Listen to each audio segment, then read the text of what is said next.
Intervención en Psicología Educacional de la Universidad Católica del Maule y magíster en Pedagogía Aplicada de Educación Superior de INACAP. Se desempeña como docente del área de formación para la empleabilidad, con más de 8 años de experiencia en el área de Psicología Educacional, ya sea a nivel de gestión, relatorías e intervención. Actualmente se encuentra desempeñando la labor de asesora del programa de mentoring PROFAP de Talca. Bueno, buenos días. Esto, como somos poquitos, va a ser un poco más íntimo y también nos va a servir un poco para respetar más los tiempos, ¿ya? Bien, como decía Harry, el tema consiste en la evaluación del impacto de este proceso, de este proyecto de mentoring que se realizó en INACAP, en la sede de Talca. Esto nace como raíz de el proyecto aplicado de título de magíster de aquí de la universidad, de INACAP,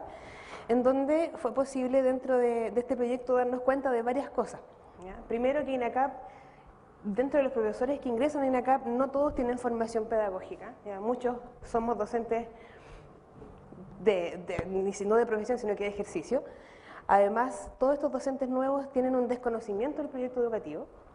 y además este proyecto nace también como un apoyo a la coordinación de transversal y de especialidad de las carreras,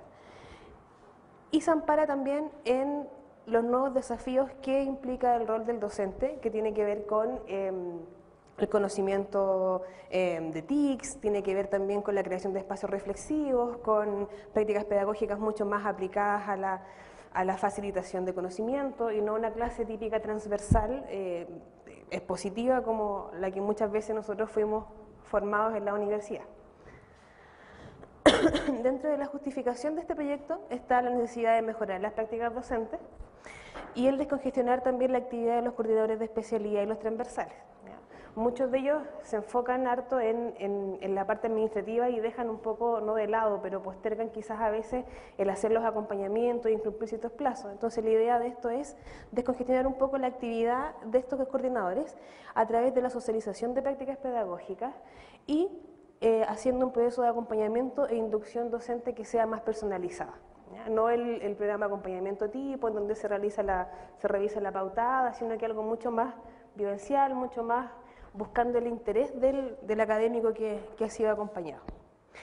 Dentro del marco conceptual, bueno, no nos vamos a detener mucho en lo que son las definiciones, pero el mentoring es un concepto que lleva mucho tiempo, ya, desde el área de las organizaciones y ha pasado últimamente al área educacional, en donde es un proceso que guía y que ayuda a transitar a este nuevo o a este aprendiz a un escenario de saberes mucho más cristalizados que tiene, por así decirlo, el mentor. Existen enfoques que son mucho más asimétricos, pero en realidad el que se pretendió trabajar en INACAP tiene que ver más con el peer mentoring, que es el acompañamiento entre pares, y que en realidad apunta a que hay una socialización de las prácticas más que una relación asimétrica entre el mentor y el mentorizado. Dentro de las fases que se proponen de este proyecto, tiene primero parte con la confianza y con el establecimiento de lazos, ¿ya?, con la persona que es mentorizada. Luego se enfoca un poco en la información y en el consejo, y después, que esto es el fuerte de este proceso de mentoring, que es la identificación de conflictos que nazcan del mismo docente, no que se le impongan al docente, y que a través de este trabajo en conjunto sea capaz de establecer una estrategia y un plan de acción para mejorar estas prácticas pedagógicas, buscando netamente reforzar las capacidades de este mentorizado, porque tampoco la idea es decirle tú no sirves, tú no traes nada nuevo, sino que buscar cómo complementamos lo que tú traes y cómo yo también te entrego lo que yo sé. El objetivo entonces de este proyecto, como dice ahí, es potenciar el desarrollo de las actividades docentes en torno a las buenas prácticas. La verdad es que se buscó enfocarse en docentes de las asignaturas hito, asignaturas críticas, y en la evaluación, los docentes que han tenido una evaluación docente inferior a un 75%, es decir, que eso se pone como la población en riesgo dentro de lo que son los académicos. Y también se hizo extensiva a los docentes nuevos que, a modo de respuesta, se me fue la palabra, a modo de respuesta abierta, o de que ellos mismos buscaran o quisieran participar en el programa. Y dentro del objetivo específico, bueno, primero está el diagnosticar las herramientas que ellos traen, y de esa manera empaparlos un poco más con lo que entrega la institución en todo lo que es el acompañamiento metodológico y didáctico, mejorando de esta forma su desempeño dentro de la sala perdón, y ocupando el proceso de acompañamiento docente como instancia para detectar este tipo de particularidades y fortalecer las herramientas, las habilidades que ellos vayan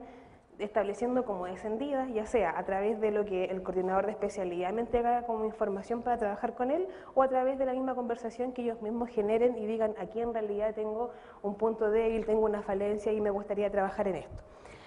Y de esta forma también transformar a los docentes en líderes efectivos, capaces de alinearse con el modelo educativo institucional, para que ellos se sientan empoderados y con las herramientas suficientes para enfrentar la sala de clases y enfrentar también todos estos alumnos tan heterogéneos que conforman a nuestros cursos. ¿Cómo se implementó? Tiene dos líneas de acción generales. Primero, esto parte desde los coordinadores de especialidad y de área, que son los que en realidad a través del seguimiento y de las aplicaciones de la pauta de acompañamiento detectan a estos docentes que tienen ciertas áreas descendidas. Y después la segunda parte tiene que ver con la asesoría de mentoring, en donde estos docentes que fueron derivados se realiza un trabajo individual y mucho más personalizado, enfocándose en temas como el uso del ambiente de aprendizaje, el conocimiento del modelo educativo y también el fortalecimiento de las competencias SAICO y INACAP, que es una de las áreas que menos se cumple dentro de los acompañamientos docentes o que menos se ven cubiertos al momento de ver los acompañamientos. Este programa tiene 4 fases. La primera fase tiene que ver con la sensibilización y difusión. En esta fase se llegó a una exposición de este programa a los jefes de carrera, donde se les explicó cuál era el impacto y cuál era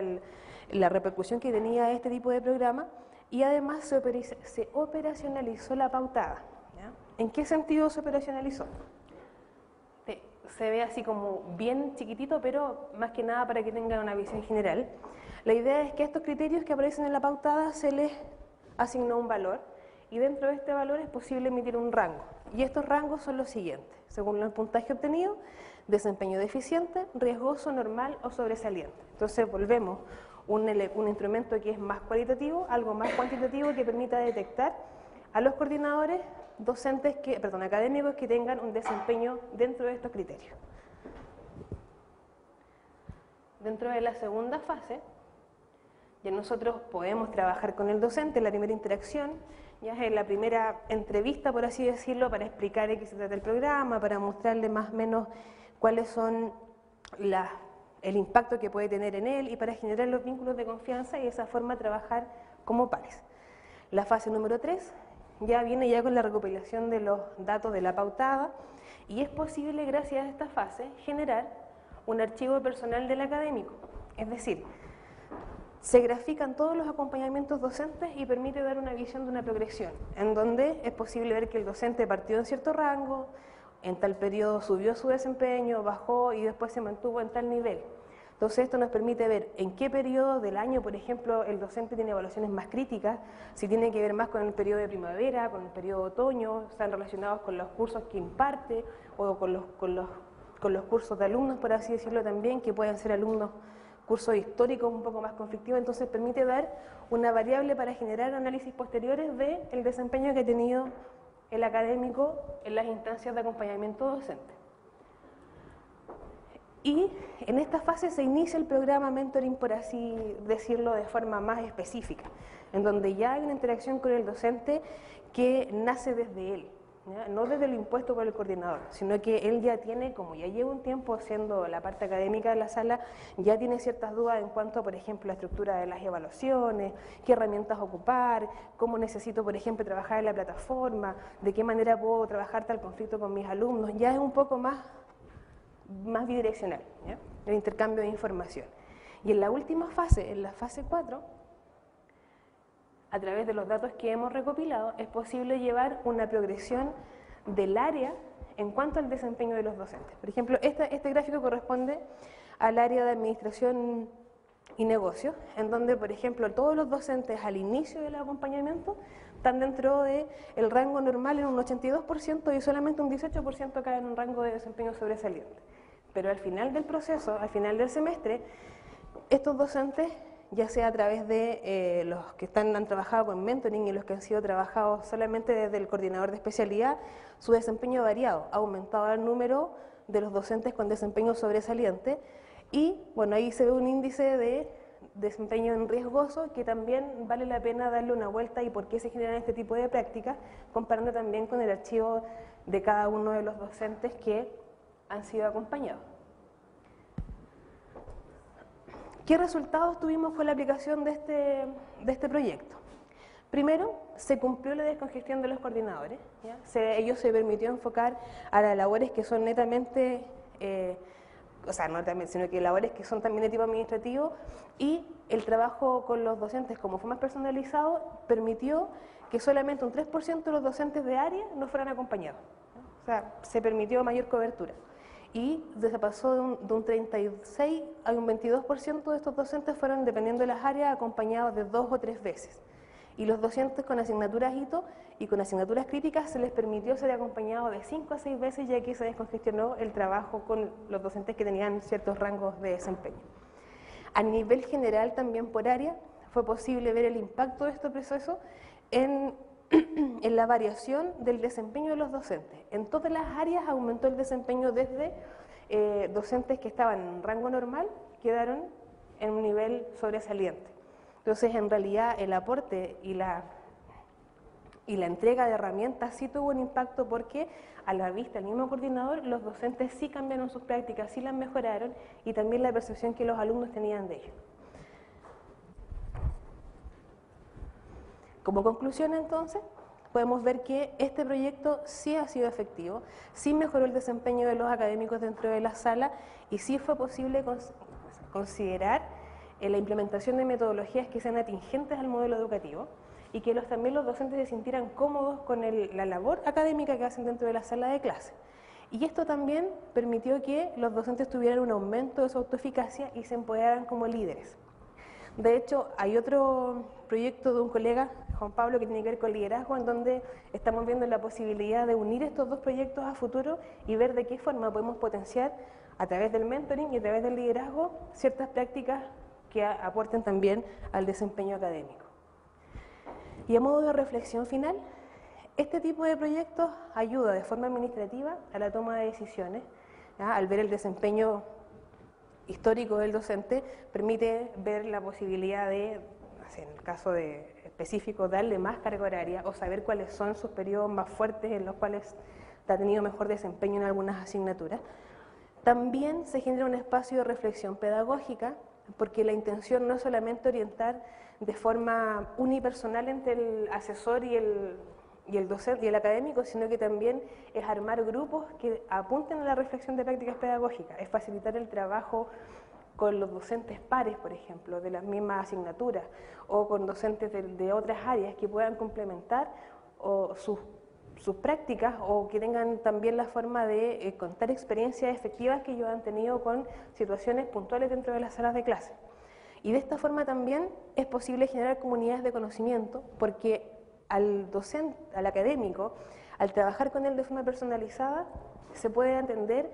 que hay muchos de ellos que traen, por ejemplo, ideas, que traen proyectos y que de alguna forma buscan cómo ellos hacerse parte de la institución y vincularse más con la institución, no solamente como un académico que viene a hacer su clase y se va, sino que también nace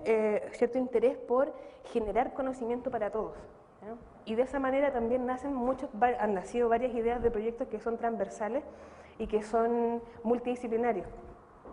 Y además existe la posibilidad de ampliar este programa de mentoring a una red de mentores. Es decir, ya no solamente contar con un asesor, sino que también dentro de las mismas especialidades, contar con asesores que sean capaces de aportar estrategias específicas a docentes de ciertas disciplinas. No solamente de tipo transversal, sino que más enfocada a la carrera que ellos imparten o los cursos que ellos tienen. Entonces, en realidad, esto es lo que se pudo concluir de esta experiencia. De la bibliografía, por si alguien quiere consultarla más adelante, pero en realidad es eso.